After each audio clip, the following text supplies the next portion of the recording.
प्रतापगडाच्या पायथ्याशी शिवरायांनी अफजलखानाला कपटाने मारले.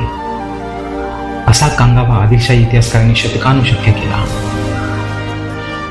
सत्य काय आहे? सत्य हे आहे की तंबूत बोलवून दगाफटका करण्याची सुरुवात प्रतापगडावर झालीच नव्हती. रक्तरंजित खेळाचा जन्म कित्येक वर्षापूर्वी कर्नाटकाच्या एका लाल मातीत झाला होता. प्रतापगडावर खानाचा कोतळा का काढला गेला हे समजून घ्यायचं असेल तर आपल्याला इतिहासाची पानं उलटावी लागतील आणि जावं लागेल त्या काळात जेव्हा सह्याद्रीत शिवरायांचा जन्मही झाला नव्हता. वर्ष 1565. तालिकोटचे युद्ध.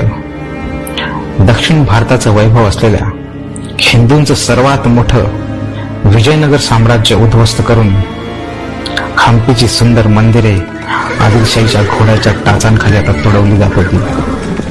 विजयनगरच्या अस्तानंतर दक्षिणेत एक मोठी राजकीय पोकळी निर्माण झाली आणि याच पोकळीतून जन्म झाला एका महाभयंकर राक्षसाचा आणि हीच ती विजापूरची आदिलशाही. कर्नाटक, मैसूर, तंजावर जो दिसेल तो प्रदेश आदिलशाहीने आता गिळंकृत करायला सुरुवात केली. रक्ताचे पाट वाहिले. जो राजा शरण आला नाही त्याला अत्यंत क्रूरपणे मारून दहशत पसरवली जात होती आणि याच दहशतीच्या मागे होता एक महाभयंकर राक्षस आणि हाच तो अफजल खान भटारी. सन 1636 ते 1640 या काळात रणदौल्ला खानाच्या नेतृत्वाखाली आदिलशाहीने दक्षिण भारतात केलेल्या आक्रमणांमध्ये अफजल खानने मोठी कामगिरी बजावली. त्याने विजयनगरच्या रामराजाच्या वंशजांना हरवले, श्रीरंगपट्टणच्या राजाला पळवून लावले, मदुराई शहर उद्ध्वस्त केले आणि कांचीपुरम जिंकून मोठे लूट मिळवले. सन 1639 कर्नाटकाच्या शिरे प्रांतातील कस्तुरीरंगा नावाच्या राजाला अफजल खानाने आपल्या धर्मग्रंथाची शपथ घेऊन शामियानात भेटीसाठी बोलवले. धर्मग्रंथाची शपथ घेतलेला खान दगा करणार नाही अशी समज करून खानाला भेटायला गेलेल्या राजाला खानाने भेटीचे आलिंगन दिले आणि काही कळण्याच्या आतच खानाने आपली मिठी आवळली आणि क्षणाचाही विलंब न लावता आपली कट्यार कस्तुरीरंगाच्या पाठीत खुपसली. असा हा खान अत्यंत दगाबाज होता. आदिलशाही दरबारात वजीर आणि मुख्य सेनापतीपद मिळवण्यासाठी सरदारामध्ये प्रचंड अंतर्गत राजकारण आणि स्पर्धा चालायची. या संघर्षातून आदिलशाही दरबारात प्रामुख्याने 2 गट पडले होते. एक गट असा होता ज्यामध्ये अत्यंत आक्रमक आणि महत्वाकांक्षी सरदारांचा समावेश होता. त्याचे सरदार होते अफजल खान, मुस्तफा खान आणि बाजी घोरपडे. दुसरा गट होता रणदौल्ला खानाचा. रणदौल्ला खानाला रुस्तम-ए-जमाचा किताब होता. या गटात स्वतः रणदौल्ला खान, खान मोहम्मद, बहलोल खान, फतेह खान आणि शहाजीराजे भोसले होते. या 2 गटांमध्ये एकमेकांवर वरचढ ठरण्याची सतत स्पर्धा असायची. यात सत्ता संघर्षातून आणि ईर्षेतून पुढे अफजल खानने संधी मिळताच दुसऱ्या गटातील खान मोहम्मद, बहलोल खान आणि फतेह खान यांची क्रूरपणे हत्या झाली. 1639 या रक्तरंजित संघर्षानंतर अफजल खान आदिलशाही सल्तनतीला आव्हान देऊन प्रत्येक शक्तीला संपवून टाकण्याच्या हेतूने जणू पछाडला गेला. राजे कस्तुरी रंगांचे गरम रक्त तोंडाला लागलेल्या या विजापूरच्या लांडग्याला माहीत होतं की या सगळ्या वाघांचा जो बाप आहे तो म्हणजे शहाजीराजे भोसले. जोपर्यंत शहाजीराजांची शक्ती आदिलशाहीत वाढत राहील तोपर्यंत आदिलशाहीच्या हुकुमतीला आव्हान येतच राहतील. खान मात्र योग्य संधीची वाट पाहत. वर्ष उजाडलं 25 जुलै 1648. शहाजीराजे जिंजीच्या किल्ल्याला लढायला बसले होते. स्वराज्याच्या स्वप्नांना दक्षिणेत खत पाणी घालत होते. त्याच वेळी खानाने आपली चाल खेळली. वेळ पहाटेची होती. शहाजीराजे साखर झोपत होते. अशा वेळी अफजल खानाच्या सैनिकांनी शहाजीराजांच्या तंबूला घेराव घातला. ज्या हाताने आदिलशाहीला विजापुराची शिखर दाखवली आज त्याच हातांना बेड्या ठोकल्या गेल्या. विजापुराच्या दरबारात साखर दंडात बांधून उभे केलेल्या शहाजीराजांना अफजल खान म्हणतोय, शहाजीराजे देखिए अपनी हालत.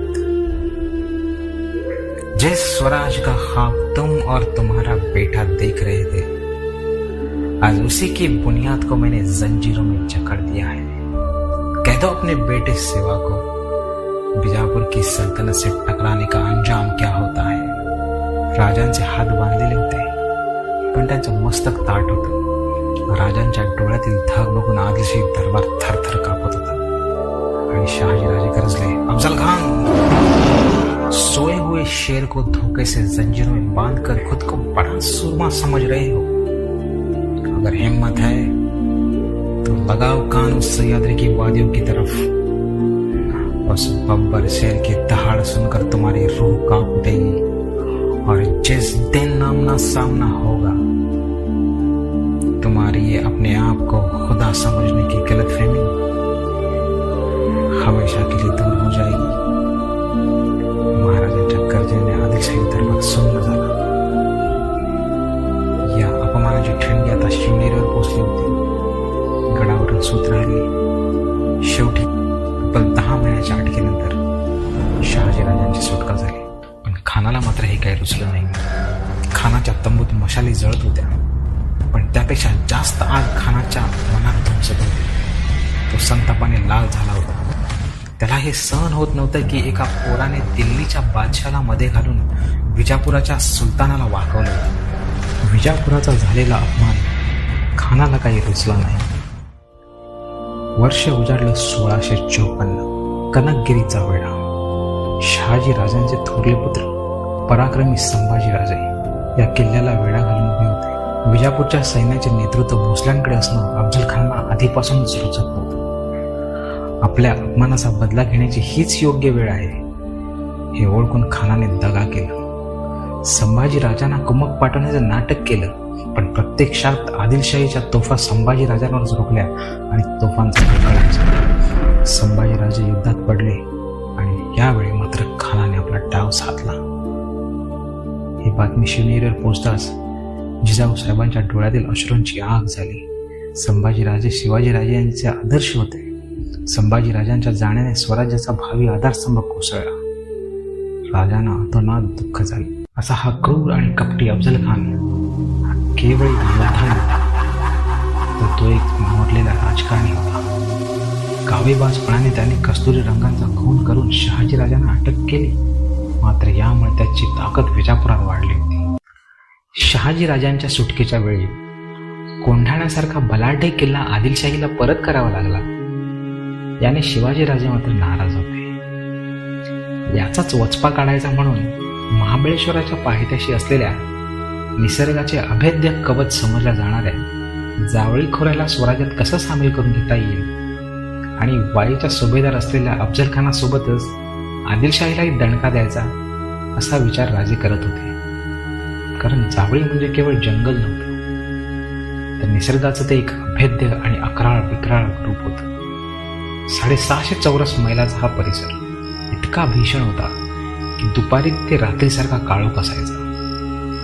इथल्या झाडांच्या फांद्या एकमेकात अशा गुंतल्या होत्या की माणसाला सोडाच, पण घोड्यालाही चालणं मुश्किल होतं। जावळीचं रान म्हणजे नरकाचं पहिलं द्वारच झालं। विजापुरावरून निघाला शत्रू इथे आणून गाडायचा यासाठी उत्तम ठिकाण राजाने हिरलं होतं।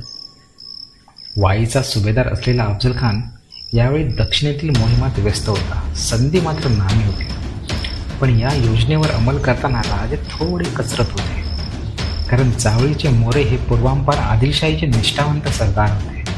त्यांना आदिलशाहीकडून चंद्रराव हा किताब देखील मिळाला होता।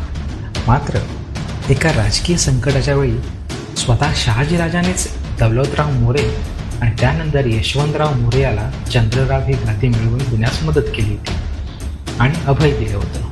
पण उपकाराची परतफेड करण्याच्या ऐवजी चंद्रराव मोरे आदिलशाहीच्या तालावर नाचू लागला। त्याने शिवाजीराजांच्या स्वराज्य कार्यात अडथळा आणायला सुरुवात केली।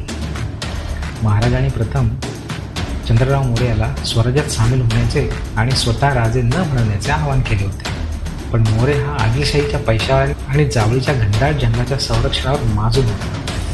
त्याने उलट महाराजांनाच उद्धटपणे आणि अपमानास्पद पत्र पाठवले। तुम्ही काल राजे झाला, तुम्हास राज्य कोणी दिले? मुस्तफत राजे म्हणवता कोणी मानितो? राजे आम्ही, आमचा राजा श्री महाबळेश्वर, त्याचे कृपेने दाईमदारी दरपिढी राज्य जावळीचे करतो. चंद्ररावांचे हे पत्र कळताच संतप्त झाल्या राजाने अखरचं पत्र मोऱ्यांना पाठवलं. जावळी खाली करून राजे न म्हणून मोर्चेल दूर करून हात रुमाले बांधून भेटीस येऊन हुजुरांची काही चाकरी करणे, इतक्यावर बदफैली केली तर मारले जाते. याही पत्राला मोऱ्याने उत्तर दिले. येता जावली जाता गोवली, पुढे एक मनुष्य जिवंत जाणार नाही. तुम्हामध्ये पुरुषार्थ असेल तर उदयिक याल तर आजच यावे. दारुगोला मौजूद आहे. शेवटी राजांचा नाईलाज झाला आणि अखेर 15 जुलै 1656 राजे जावळीवर चालून गेले.